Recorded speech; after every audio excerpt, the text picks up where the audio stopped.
Maray na aldo mga igin, ako pala si Ate Danica, usad sa mga on-the-job training kan Camarines Sur Polytechnic Colleges. Sadi ako mawali para magtao kaninyo sa usad na istorya na siguradong makakupok kamo sa adan. Pero bago ako magpuon, agkuko kaninyo mga unga mga igin. Nakabayad na kamo sa bituon? Maray! Nakabayad na kamo. Kuno ninyo nababayad ang mga bituon. Matindi! Manungod kan, agkuko kaninyo istorya na angaran pagtakas pasiring sa mga bituon na isinurat ni Amima Isidin at ikinurit ni Minas Liman. Hatod ka na to kan Let's Read of the Asia Foundation. May nakamo, tapunan ta na istorya. Dai makahalat si Juno na magtago na ang sandang para mahiling niya ang bituon sa iyang teleskopyo. Iyan ang pinakagusto niyang gibuhon aroal daw. Minsan, nasasabik siya sa mga kalawakan, kaya nalilingawan niya gibuhon an sa eskwelahan. Sinabihan siya kan sa iyang ama, "Dai mo pwedeng pabayaan ang pag-adan mo." Simbag man ni Juno, "Pero mayo akong pakiaram sa math."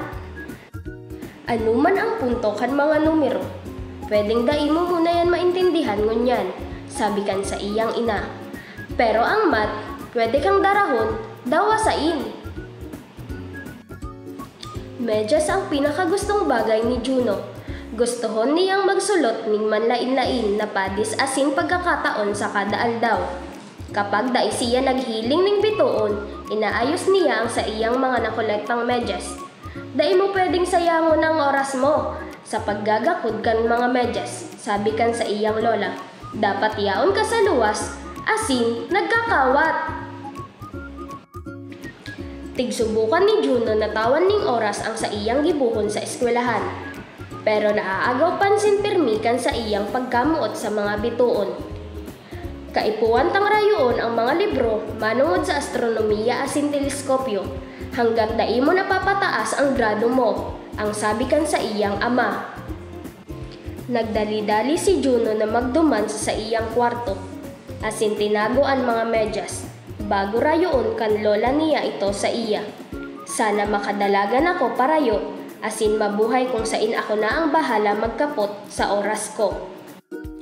Mas importante pa sa anuman, gusto ni Juno na mag-travel sa luwas kan mundo. Kung kaya niya lang maggibon ng rocket ship, makakaabot siya harayo pasiring sa mga bituon. Nagkolekta si Juno ning mga bagay yaon sa harong na pwede niyang gamiton. Matasyabo ang banggi, huli ta maggibon ng rocket ship. Sa wakas, kompleto na ini! Pero dai niya aram kung paano maggana ang rocket. Natandaan niya na ang rocket nagluluwas nin 60,000 kilometro kada segundo para makaiwas sa gravity kan mundo. Tig-testing ni Juno ang gabos ng mga baterya sa saindang harong para mas mabilis, pero mayong nangyari. Tig-testing niya man nakaganing fuel halis sa taguan na tangke kan pamilya, pero nagputol-putol ning pagtaram. Kan sumunod na aldaw, permi lang siyang nakadungaw sa bintana. Nag-iisip kung paano masolusyonan. Sa huri, may simbag na siya. Salamat sa mga puno, yaon sa libod ninda, sarong tirador. Nasa sanggatos ng mga medyas ang pwedeng makatabang para makaabot sa luwas kan kinaban. Kang bangging ito, tinapos ni Juno ang sa iyang tirador.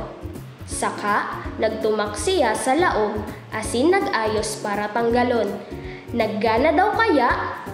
Tulo, duwa, saro! Nagsabog ang rocket ni Juno. Nakaabot sa langit asin sa kalawakan. Nakalampas siya sa bulan, asin paduman sa mga bituon.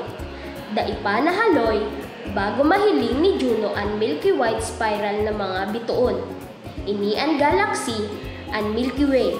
Madali niya nang malampasan ang Andromeda, ang sunod na galaxy pagkatapos kan Milky Way. Dai makatubod si Juno na siya sa wakas na sa mga bituon. Nagbiglang paluway-luway na pababaan sa iyang raket. Dai makataas-taas asin makarayo. Si Juno pababa na pasiring sa lupa. Nagpikit siya, takot magsabog sa baba. Nang namata na siya, nahiling niya na yaon pa lang siya sa lapag, nakahigda. Panaginip lang ito, naisip ni Juno, na aabuton pa ito kaysa magparadalan ng bituon. Para makaabot sa kalawakan, nanudan ni Juno kung paano paganahon asin kung paano palayugon ang sarong rocket ship. Siguro, sa paggibo nin takdang aralin sa mat, pwedeng magdara sa iya dawasain pagkatapos kan gabos. Buwan na narungog ta na istorya, gusto ka ding ipaabot na mag-adal sa usay at mag-irungog kung uno man ang sinasabi ka na to, kakanatong mga kagigin.